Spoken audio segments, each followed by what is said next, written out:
सकाळ झाली, बाबांचे नातेवाईक आले होते.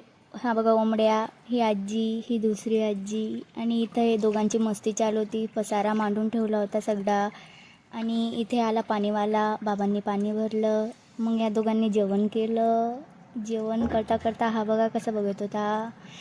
हे बघा आम्ही दोघं. हा बघा ओमी कसा फेस करत होता माकडसारखा एकदम. लगेच मग माकडसारखा बोलल्यावर असा माकडसारखा कुदायला लागला परत. बघा कसा करत आहे मस्त्या. लगेच मग इथं तो सांगत होता म्हणे मी चिमणीसारखा पण करू शकतो, हे बघ. लगे असं केल्यानंतर त्यांनी लगे कोंबड्या पडवायला गेला आणि कोंबड्या पडवत होता. संध्याकाळचे 5 वाजले होते. लगेच चहा घेतली आम्ही आणि राघू आली होती तिला पण दिली. लगे अन्नूनी पण चहा पिऊन घेतली. लगेच मग आम्ही बाहेर गेलो होतो थोडं फिरायला. मग बाहेरचं बघा आमचं.